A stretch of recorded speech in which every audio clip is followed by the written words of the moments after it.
Hey, this is Fish on a Heater with Tournament Takeaway, where we take a look at a battle that happened in a tournament and look at what went right and wrong and try and learn from it for future battles. Today we're going to look at a Forest Cup tournament. That's the month we're in.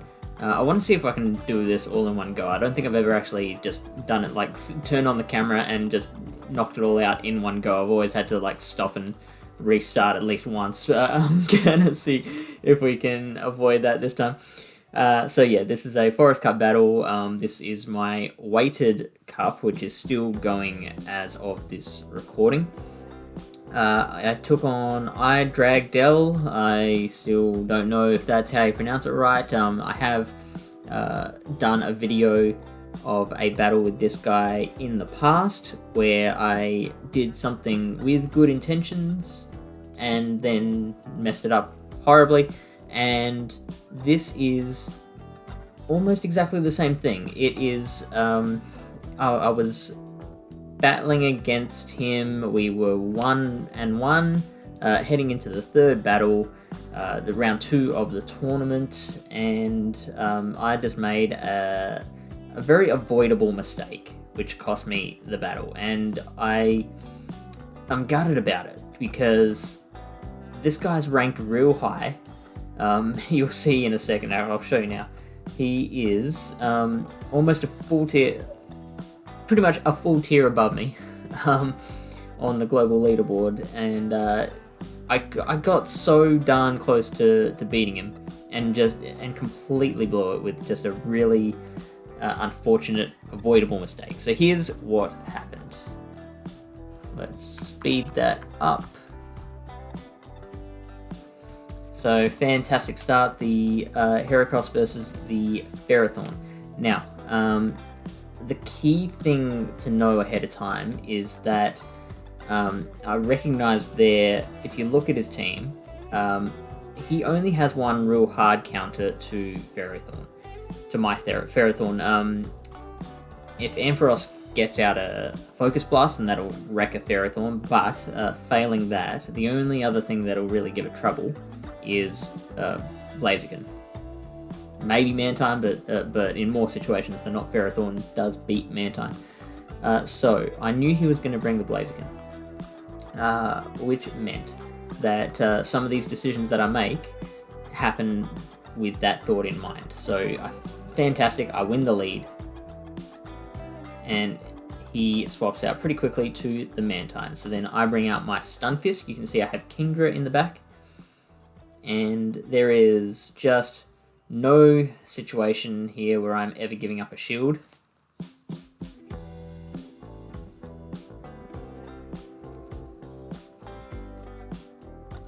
At this point, I believe I farm it down, which gets progressively harder as the bubble beams keep stacking up. And what is going to come out next? It brings out the Ferrothorn again, so I just unleash a Mud Bomb.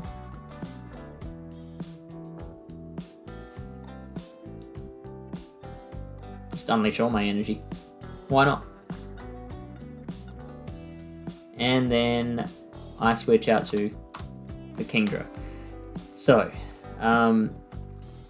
Kingdra, I'm a big fan of Kingdra for Forest Cup.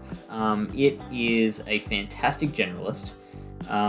There are a lot of, it's been pointed out before, like in terms of actual win count, a lot of it is dependent on getting the Octazooka debuff, but even all those battles that it's losing, it's taking a solid chunk out of its opponents. The only two things that really hard wall it are Ferrothorn and Azumarill. Not many people bring Azumarill. Obviously, every person and their dog is bringing Ferrothorn, so you do have to watch out for that one. But other than that, those two kind of situations, one of them being pretty rare, Kingdra, I just think is a great safe switch option. A great generalist, just takes out.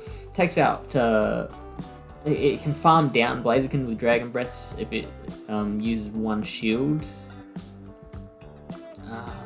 there I had another situation in mind as well, but I've forgotten that. That's alright. So yeah, and Blaziken obviously at the moment, at the time of recording, Blaziken is the most popular Pokemon used in Forest Cup. So the ability to just farm it down like that is a huge advantage.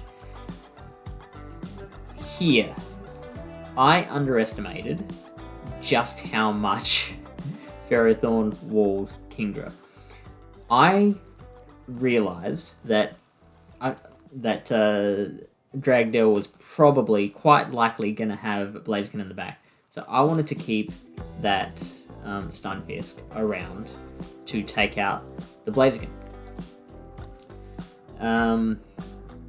That is faulty thinking, because the Kingdra, like I just said, can farm down the Blaziken on its own, and my Heracross can also can also take out Blaziken as well. It can also farm down a Blaziken with just counters if it spends one shield, which, you know, I had two other Pokemon. If I was so worried about Blaziken, I had two other Pokemon there that could just farm it down as long as I had at least a shield for either of them. But no, for some reason, in the heat of the moment, I was like, oh, better keep this Stunfisk for a possible Blaziken.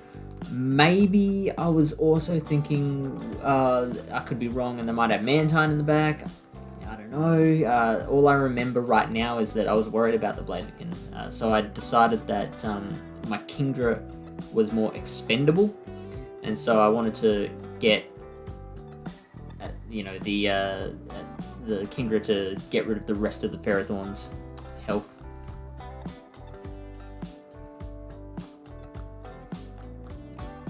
So I let the first one go, and you can see just that HP bar is going down painfully slow. I do expend one shield.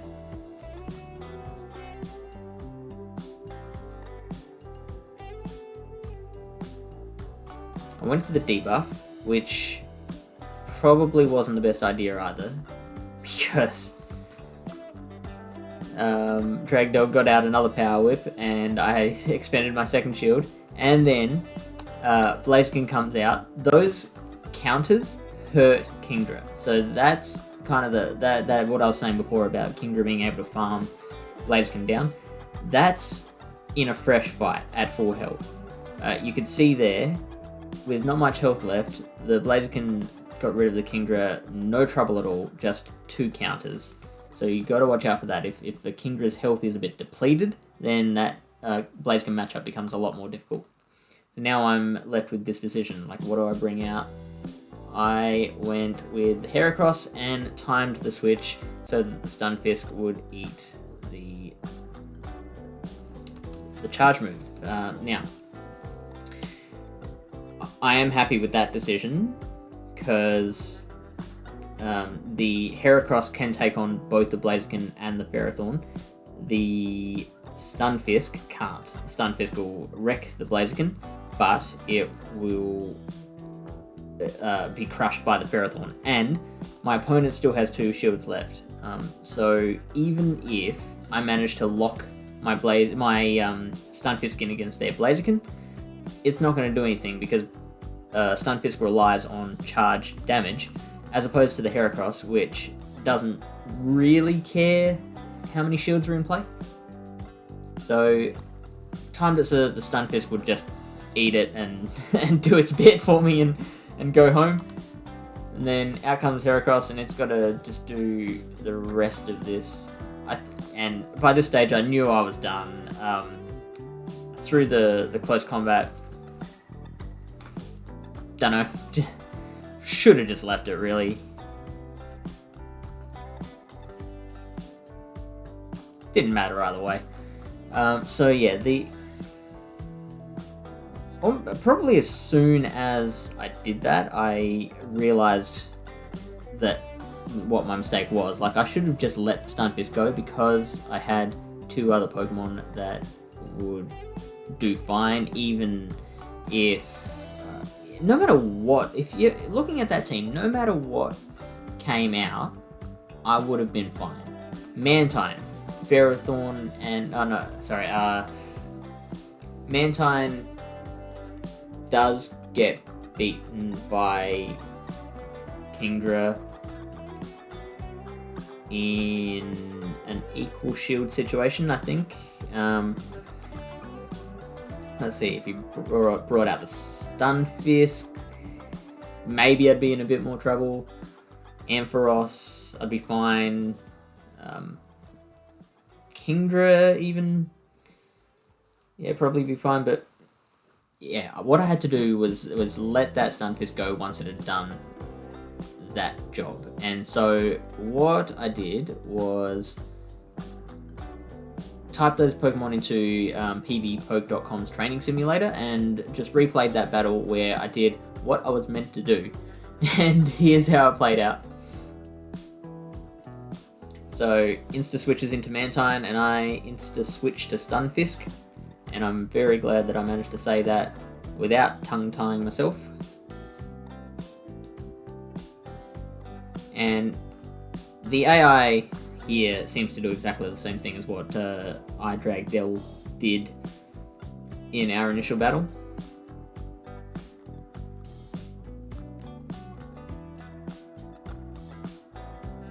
I don't quite remember if I saw the Aerial Ace from Dragdell's Mantine, so it could be possible that he had Ice Beam. I don't think so. And so at this point, I unleash all my energy, like I did. So far, this battle's gone exactly how it did on the day. I'm unleashing all that energy.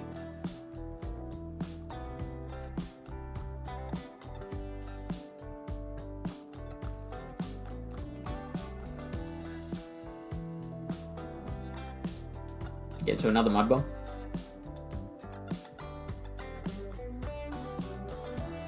I mean, and the AI burns a shield as well. And so now, I've got switch advantage. So, you can see there, I bring out the Heracross. If the AI doesn't want the Heracross, the Ferrothorn to go down very fast, then it's got to get out of there. You can see the type icons up there, you know what's coming out. It's the Blaziken, so I switch into the Kingdra. I've got 2 shields left. As we've discussed, all I need is 1. And I don't even use it. I'm in that good position at that point. I throw an Octazooka. Again, doesn't matter what I throw there, because the Heracross is going to take out that Ferrothorn so fast that it doesn't matter how much damage the Power Whip's doing.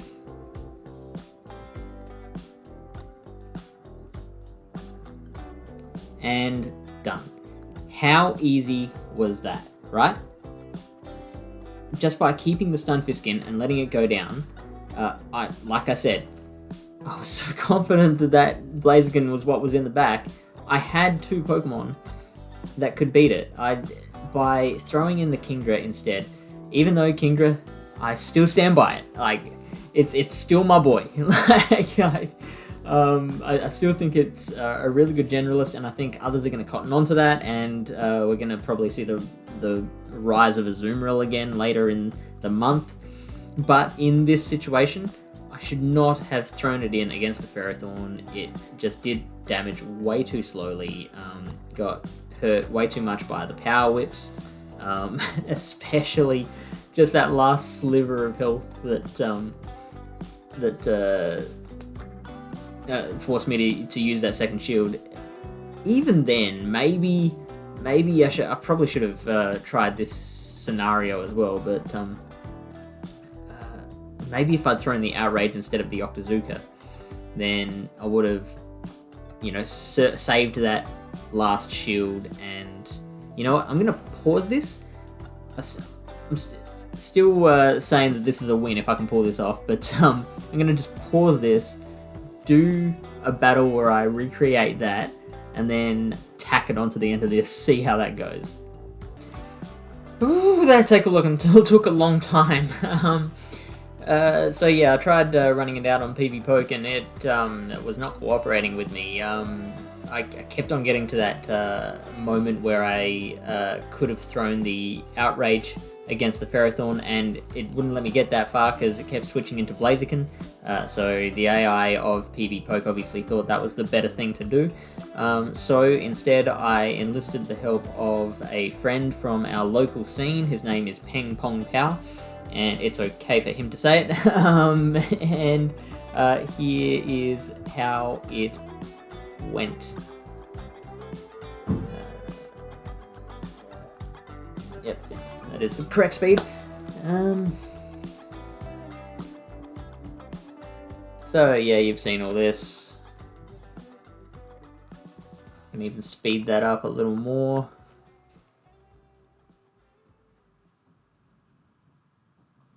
Just bubble beaming away.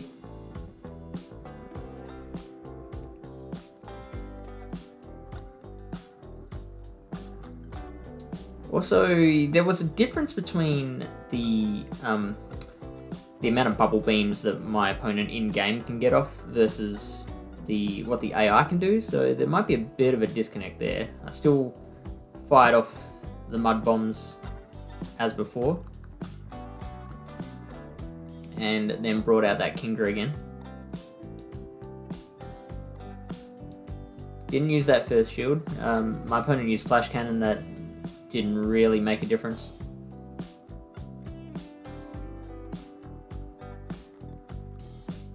And that Outrage ends up doing a bit more damage than what I thought. So that Outrage could have taken it out. And what I learned from trying to do this over and over again on PB Poke, and then taking it into this recreation with Peng, was the importance of keeping my shields. It like, out of all the ways that original battle could have been handled differently, the big thing was using my second shield on the Kingdra. I've got another person in our local scene. His name's Merciless Bissies, who preaches that if your Mon is down to a sliver of health and it is facing a charge move, then using a shield on it, no matter what the circumstances, is a waste of a shield. I'm starting to come around to his way of thinking. Not completely. I still think there's plenty of situations where you can still shield that Pokemon, but yeah, it's using that shield on a Mon that was about to go down, that could have been used better elsewhere, was a huge mistake. And so now that I've got these 2 shields remaining, I can almost do whatever I want and it won't matter. Here in this battle, I just send out the Heracross, use one of my 2 shields, and then just counter it down. In another battle we did, I sent out the Stunfisk first. The Blaziken got to its Blaze Kick first before I could get to a Mud Bomb. I just let that go down and continued to counter down with the Heracross. So having the shield there would have made the biggest difference, and unfortunately, if I had realized that at the time, then I could have taken out a very highly ranked player, continued to go undefeated in my weighted tournaments. As of now, I am 2-1, so not too bad. We'll have to see how the rest of the tournament goes. I hope this has been helpful for you, like it has definitely helped me. I will see you next time, where hopefully you will have gotten that ranking just a little bit higher.